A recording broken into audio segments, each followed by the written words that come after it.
Christian parenting.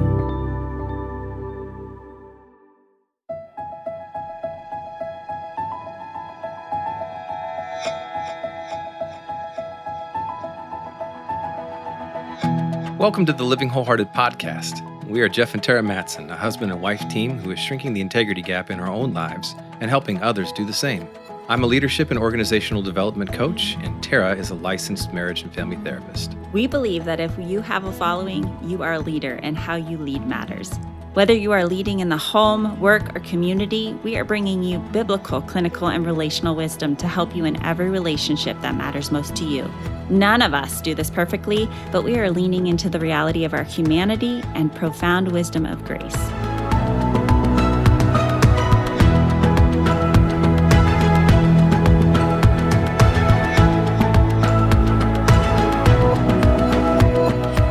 So a year ago, a friend of mine gave me this special book when we went through a massive transition in our life. It was called Every Moment Holy, Holy Liturgies for Daily Life by Douglas McKelvey. Over the years, this beautiful treasure has sat in my living room, breathing life into my soul as I've prayed over small moments and big moments, preparing for Sunday dinner, a move, a start of school, a birthday, a new client. As a Christian mutt, meaning I come from a lot of different traditions in my background, it's been a beautiful piece in my spiritual formation. Working with a wide variety of the church at large, I love resources like this. So Jeff and I have delighted in rich traditions of the liturgy, of the more contemplative side of the church, as well as the more loud bands of the charismatic side of the church. But over the years, Every Moment Holy has been a gift for many, many people. And I'm so excited to get to talk about it more today. Yeah, today we have Leslie Eiler Thompson, whose creative pursuits take many forms, from podcasting, hosting and producing, to storytelling and writing, to owning a creative consulting studio. Leslie studied commercial music at Belmont University, and as a podcast host, she leads the Someone Like Me podcast, which tells the firsthand stories of human sex trafficking survivors in the state of Tennessee. She's also co-host of Church Historia, which explores various threads of Christian church history. A fan of carefully crafted words, one of Leslie's top book recommendations is Every Moment Holy, New Liturgies for Daily Life by Douglas McKelvey, and is here today to share with our audience the gift of these prayers. Hey, Leslie, it's really great to have you here. It is so good to be here. Jeff, Tara, thank you so much for having me. Well, before we dive into our conversation about Every Moment Holy, you've got quite a repertoire in your bio and a lot of different things that you're up to. So tell us a bit about you and your story, your podcast. And we just want to know more about you. Sure. Well, I appreciate that. I'm a writer and producer in Nashville. I moved here in 2008 to study music. And as often happens with people who go to study music, they end up doing a lot of different things. So right out of school, I just started following creativity and various paths and following what God had for me there. Got married right out of school, and that was 10 years ago now. And we have a 1-year-old, 1.5-year-old. Her name is Alice Denali.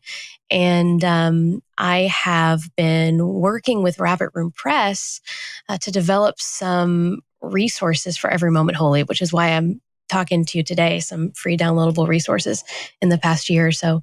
And so I've been doing that. And I have a Substack where I write about the idea of becoming real, kind of like the Velveteen Rabbit, where the more worn we get, the more real we become. And there's something, so, you're talking about your church traditions, all of the many threads that come together in your experience of the body of Christ. And I think there's something so beautiful about the realness of that. The loudness and bigness of the charismatic tradition paired with the intimate, sort of small reflective side of the sort of the Anglican tradition, and there's a really beautiful balance there, which is what we kind of talk about in Church Historia, the podcast I co-host.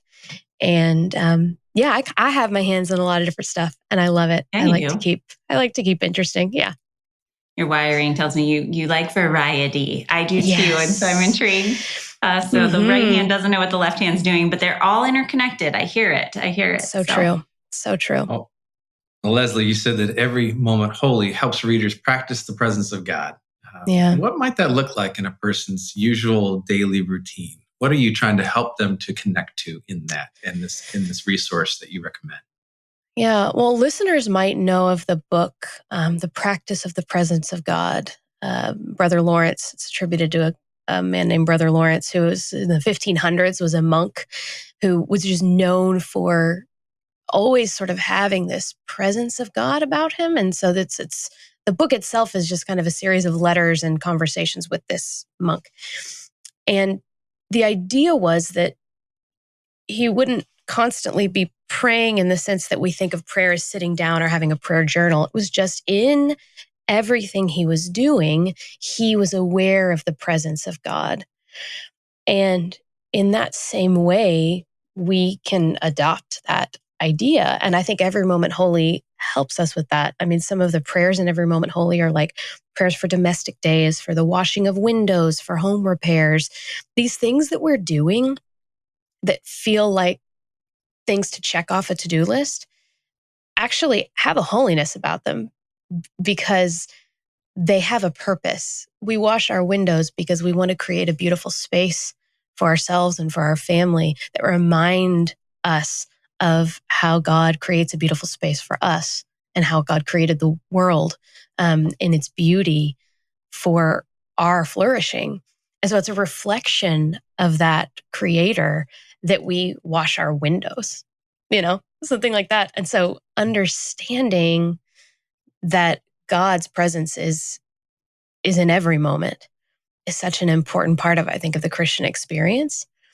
And then that's the foundation on which we build our lives, understanding that it's all done in the presence and in the gaze of God. It's so interesting. I mean, we're called Living Wholehearted, and our main passion is helping with the integration of our mind, body, heart, soul, our relationships, bringing it all before God and others. And there's just this tendency in humanity, especially in even the Christian church, capital C, for compartmentalizing, right? So this is holy and this is not holy. And you're really calling us to, in this book particularly too, and in the church fathers, kind of slowing that down and going, you know what?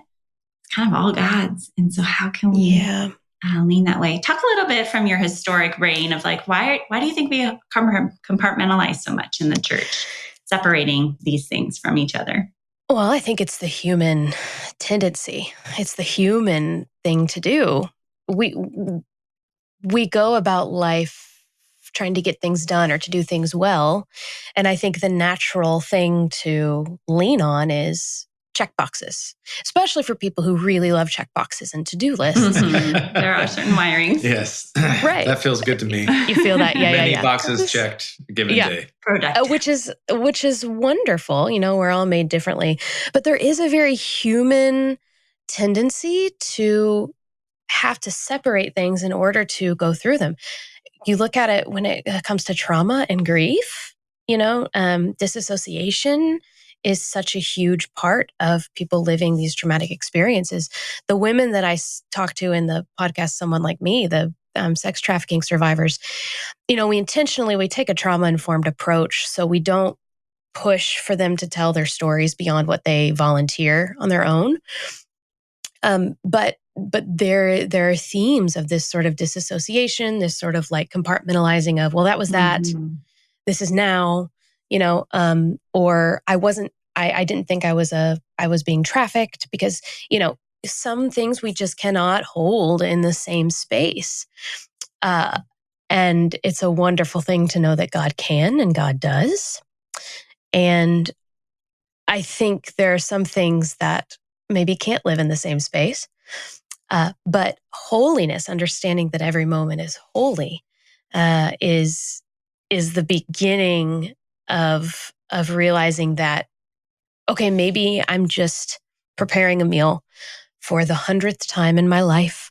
It seems like the 100th time in my day, but it is a full recognition that even this tiny thing is holy. And it's a stringing of a thread through a needle. It's a stringing of a thread through a tapestry. that sort of brings it all together. You're just beautiful. I can hear the artist in you as you share, and you're speaking our language when it comes to the trauma informed in connecting that dot for our listeners. That's really important, but it is human, and so our tendency to pull things apart. But God can hold the both, and it's really hard sometimes when we think about really dark parts and brokenness. But God holds the both, the good and the hard. You once wrote about making room for celebration during a celebration or a season of suffering. Talk about what hard season you were enduring, and how did the prayers from Every Moment Holy really minister to you at that time? Yeah, well, I mentioned that my husband and I have a 1.5-year-old, but before her, we lost a baby to miscarriage. And when that happened, I told a friend, and we kind of retreated to a lake that my husband and I like to go to, and we just had our hammocks up, and I'm just sitting looking over this body of water, and this text came in, and it was the liturgy for suffering a miscarriage or stillbirth. And I had heard, this is my first pregnancy, and I had heard of others who had walked through miscarriages, but so I knew it was a thing, but somebody said to me that it's like a club you never asked to join, but once you're in it, you're there. And I didn't have words for that. I didn't have words to say what I wanted, what I was feeling. I couldn't articulate it. And so this prayer comes through. And I just sat there looking over this body of water, praying these words that someone else wrote. And Doug and his wife, I learned later, also experienced miscarriage. So this was coming from a place of understanding. Even though, so this was in volume 2 of the Every Moment Holy series. And the second volume is about death, grief, and hope. And we can talk about that in a bit. But this was a place of familiarity for the author. And so I kind of felt like I was joining with hands with someone who had walked through it before and who was kind of guiding me through it. And I think that's what putting written prayers to our grief and our confusion helps with. God hears our single word prayers. That's not up for argument. But there's a healing that happens when we can find words for things. And especially if you are a words person, I'm a writer. And so it's important for me to have words. And when I don't have words, I kind of spiral. And so having that anchor of these words, the Psalms, Psalm 23, the Lord is my shepherd, I shall not want.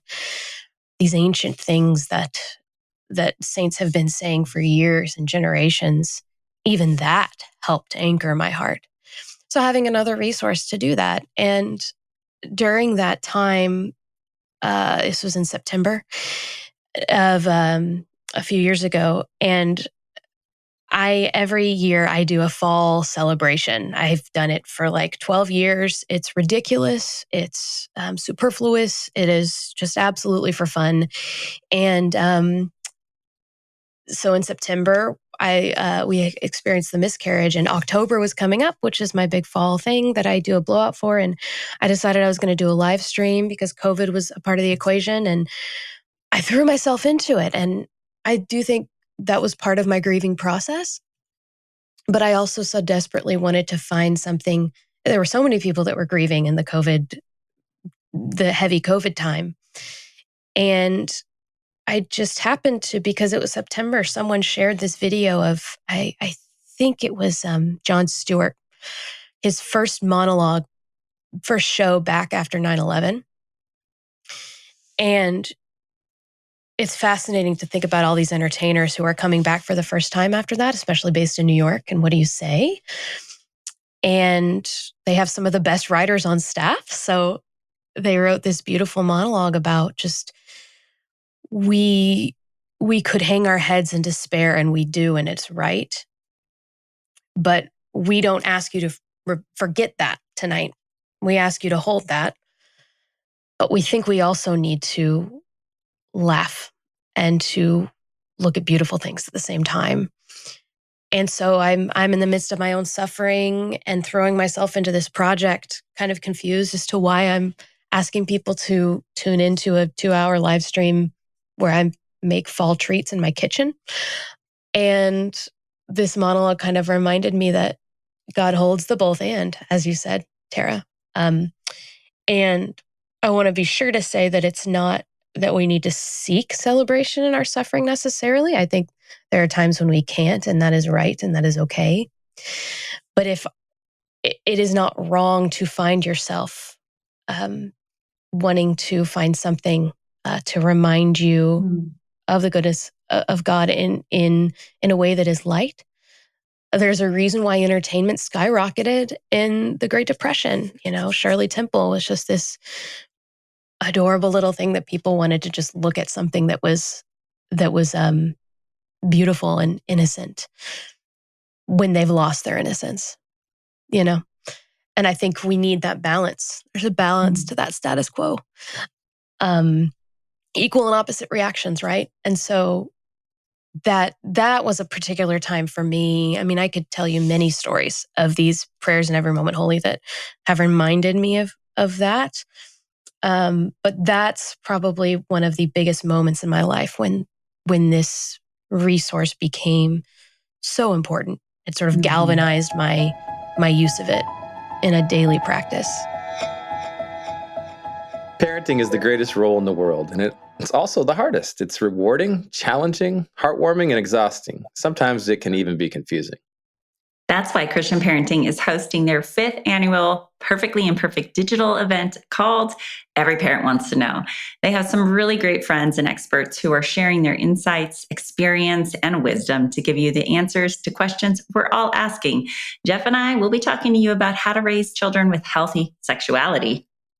Well, join us on April 14th for Every Parent Wants to Know, where we'll hear from a host of speakers on character, faith in your home, grandparenting, tough topics, and even a topic just for the parents. Each ticket is $49, and you can get access through the end of the year. We'll see you there. Leslie, you just seem like a student of history. You went to school studying music. I'm curious where the desire and the commitment kind of began to take root for you in terms of looking back to see ancient wisdom and to integrate it into and translate it. It sounds like you're really good at translating that ancient wisdom to folks that just wouldn't maybe look back to find it. I'm curious where that began. Did God make you a curious person and it started as a little girl, or what? Tell us about this. That's funny. The first thing that just came to mind when you said that is I think I would be a really great student if I were to go back to school now, but I don't want anybody to tell me a day that I'm supposed to turn something in, like, especially if I'm not, like, if it's just like, you're just going to read it and give me a grade. No. But I remember in 8th grade, I was 8 in 3rd grade. And I just had this idea, I'm going to write a little report about the Beatles.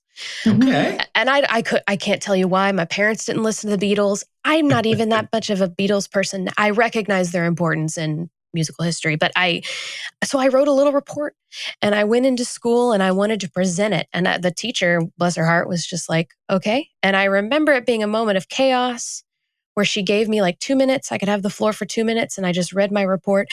So I think I am a bit of a curious person. So that's always been there. It's funny, the translation bit, Church Historia, the show I host, I co-host it. I really just produce it because the host is my friend Steph, who is a church historian. But one of the wonderful things is I am a bit of color commentary. And when she goes into an academic space, I can kind of translate that out for the people who are listening that aren't in an academic space. And why is that interesting? Church tradition wise, I've grown up in an evangelical background. And as many of us have, and I haven't walked away from that necessarily, but I started learning in college just about these sort of the saints of the faith who have committed their lives to understanding this tradition that we're a part of. And I think it also helps to name that what we're living in is a tradition because it can sometimes get very confusing. Why do we do this thing?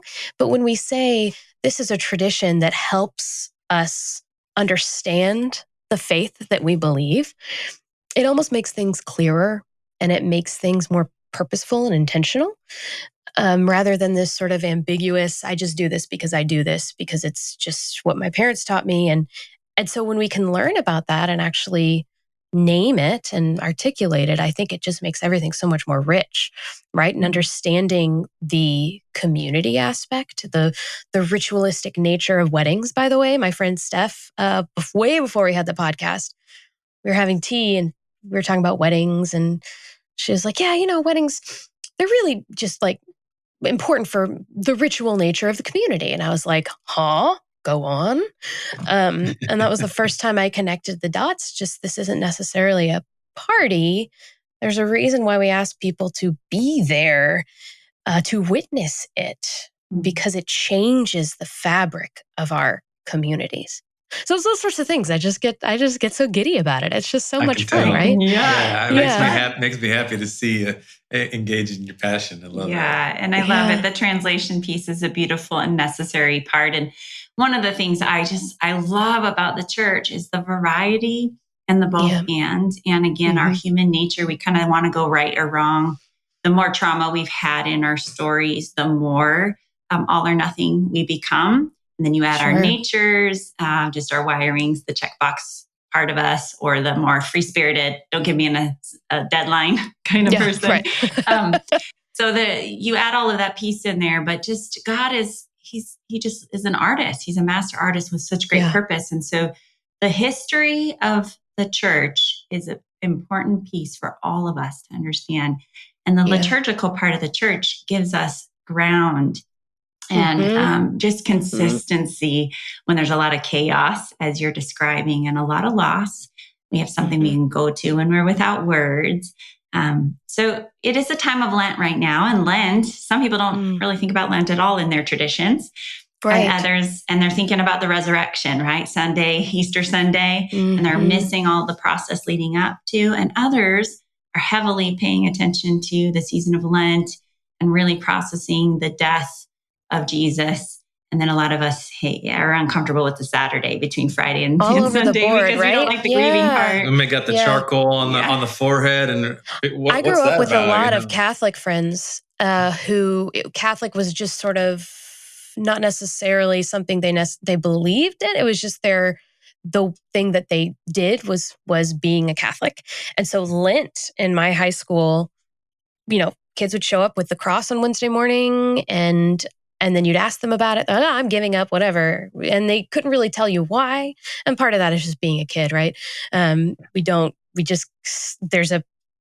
There's a goodness to just doing something before you fully know why. But yeah, that, and so I, as an evangelical, like Protestant, super pushed back against Lent for a long time. Well, that's not what we do. That's what they do, Right. A sort of black and white experience. But the beautiful spectrum of people's experiences of this season is fascinating to me. Yeah. And it's really, God, you said it, the trauma-informed pieces. I think wherever we're at, there's a place for us in that season and that time. And we're all kind of, I want to say this one thing, and then I'd like to hand it over to you to help us understand Lent and how every moment holy could maybe help someone in that journey. But it's interesting in Oregon, a lot of people are moving from the Protestant church over to Catholicism, the more and Lutheranism, and more the liturgical side, Anglican. And we're seeing that in droves from spiritual direction and understanding the mystic side of the church. And then you have more the non-denominational or more the charismatic side that are kind of people who have come out of the more traditional conservative sides of the church, Catholicism. So I think we all start in different spaces. Some people have never even been around church at all. And so they're drawn to certain parts of the body because it feels clear and good and safe because it tells them a little more traditional roles and responsibilities. And that feels like safety for them. So wherever we are at, Lent is it's a gift for us as we consider Easter. Talk about how every moment holy can play a role in that. And how you have even started to lean into Lent in your own journey.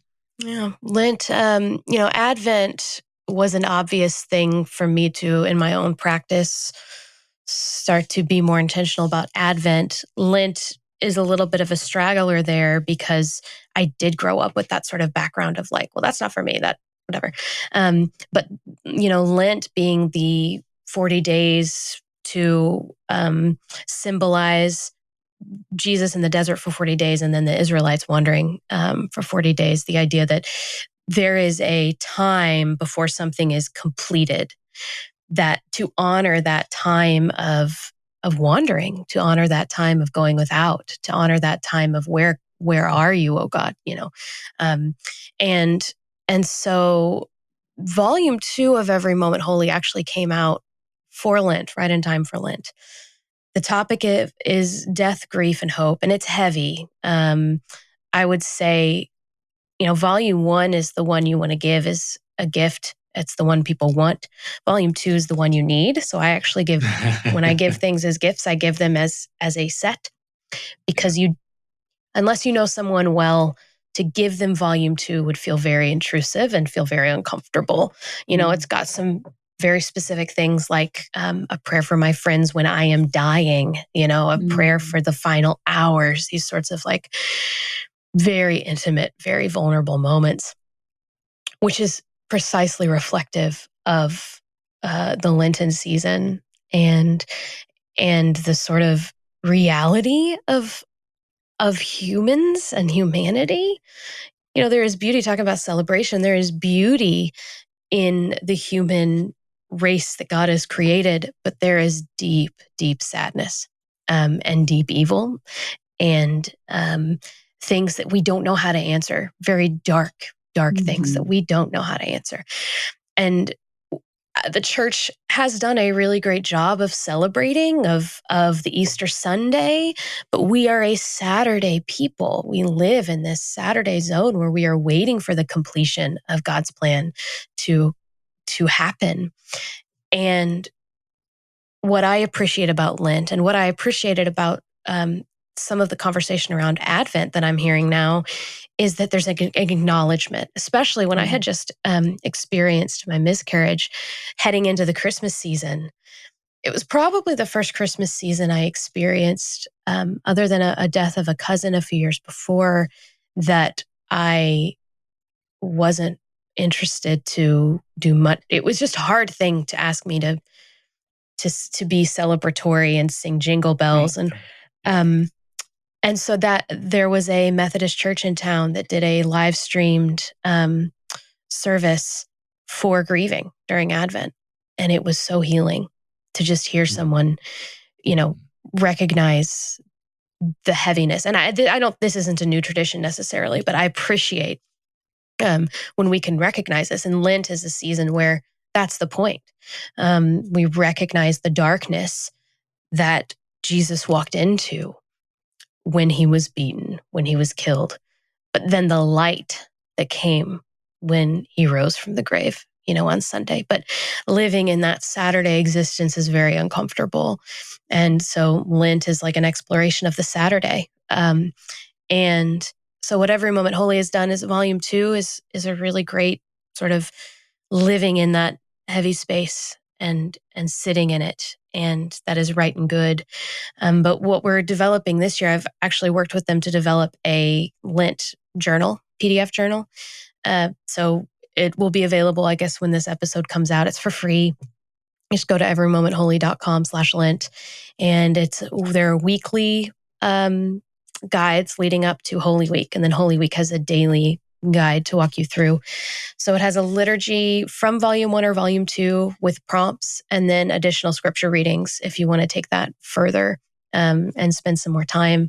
We did it for Advent, and we had a lot of people you talk about all over the spectrum where they're coming from. Man, it was all over the board with like, I have kids, and I really appreciated that it was just like a reading and some prompts, and then I was done. Other people wanted scripture references because they wanted to spend more time with it. It was all over the board, and you had people who wanted something for the church calendar, and people who are like, I don't really know what that is, and I don't really care. So, and that's in Nashville. We have a lot of people moving to the Anglican tradition, Anglican and Episcopalian, out of the non-denominational, or, this sort of moving toward tradition. And Every Moment Holy exists in this really lovely space where, there's a resource called Sacred Ordinary Days. You might know about it. Your listeners might know about it. That takes on a very high church liturgical tradition, and it's wonderful and it's beautiful. But we felt like there was this sort of place where it's like in the midst of that transition, right? People who are used to high church will understand the Every Moment Holy practice of liturgy, but people who are coming out of, I don't want to say low church, but that technically that's what it is. Low church to high church will understand the practice of prayer, and it's a little bit introductory to that transition. So that's the sort of space Every Moment Holy exists in, is in that transient sort of coming and going of traditions. Man, we just have to make meaning of this life, because there's highs and lows and all the emotions that God created in us and in our bodies. And we have to make meaning, and He wants us to find meaning together, right? And that's what I love. I'm hearing your heartbeat for this, helping people find meaning through their stories of being sex trafficked in your local region, through your podcast, helping people find meaning through McKelvey's book here as it relates to the regular rhythms of the simple and the ordinary, and kind of going back to Brother Lawrence's ancient wisdom. I mean, we have incredible ancient wisdom from brothers and sisters in the church history. And it's what we're trying to do today is what they've been doing. Just making it accessible, translate it, connect people to it, because the world is just dying and searching and looking in every direction, but this direction, if you will, the direction of Christ. He said it was going to be like that. And I love that you're an invitation person. I feel that about you and see that, and you try to help make those connections happen. And we may God help us continue to make meaning for people, that they can see and experience Him, and if we had more time, we could talk about the stories and where he connected with us and the light bulbs went off. But that's what we're shooting for. For another time. Yeah. Oh, thank you, Leslie, for your time today and this resource of bringing it back to life and in front of people, especially at this season. Tell the listeners where they can go and find resources about you, because I'm sure there are many curious about you. And then also Every Moment Holy. Yeah, so Every Moment Holy, everymomentholy.com. They're on Instagram, they're on Facebook. But start there, start at everymomentholy.com. And it's the Lenten season, so you can download that free PDF journal. And as for me, I am actually taking an indeterminate amount of time off of Instagram. And I will tell you, it's been wonderful. So don't look for me on Instagram. You can look, but I'm not going to be there to welcome you. But I am starting to write on Substack. So it's just leslieeilerthompson.substack.com. And I write weekly, and I'd welcome you there. And just in a couple days, actually, the next season of Someone Like Me is going to be dropping, and the organization that's in charge of that just rebranded. And so this is kind of rolling out their new rebrand in a very trauma-informed way. It's so exciting. So that'll be up and running again. And then I'm going to launch a new podcast project this summer, which is a surprise, but you heard it here first, I guess. So there you go. I love it. Thank you so much for having me. Yeah. It's great to meet you. No, Leslie, it's been so lovely. And I'm excited because we have a bunch of Every Moment Holy books to give away. Good. Yay. You got a tongue twister going on here? I am Every Moment Holy. One of those days. So in order to get your copy, we're going to ask that you share this with someone. So you can either tag, I am on the gram at Tara Matson or living_wholehearted. So do that. Or if you could leave us a review during this month, all the reviews that come in will also be entered into being able to win a copy. So there's lots of different ways. And if you want to learn more about Living Wholehearted and the resources that we have for wherever you're at in your journey, go to livingwholehearted.com. We love to have a community there. We give out a monthly newsletter and all the resources that we have. This podcast is just one of them. So thank you, Leslie, for joining us and the gift you have been today. And Thank you know you what? all. Would you be willing, before we close, I'm putting you on the spot, would you be willing to read one of Yes, of course. prayers? Let me just pull it. I have all of the copies at my desk because as one does. As one does. Is there one in particular? Do you have any requests, or should I? No, just I'm going choose to let one? you. Okay. You lead. I'm going to choose a fan favorite, if you will. The Liturgy for the Ritual of Morning Coffee. That is my favorite. Yeah. Right, okay. I actually, last summer, I just had kind of a million things going on, and my heart was just it was in all sorts of tumult. And I would just wake up and it was just in a knot. And there's a line from this prayer, move me, O Spirit, to quiet my heart, that I started adopting as just before I even turn the lamp on in the morning.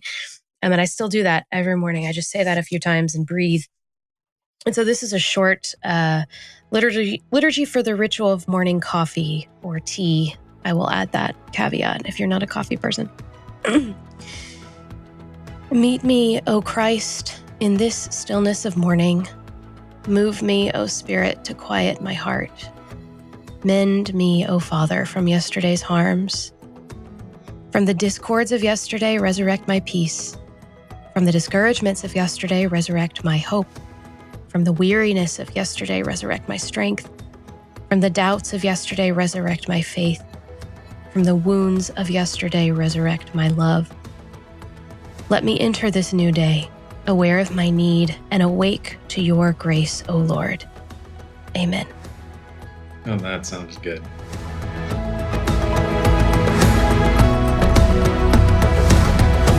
This podcast is powered by Living Wholehearted, Courageous Girls, and the Christian Parenting Podcast Network.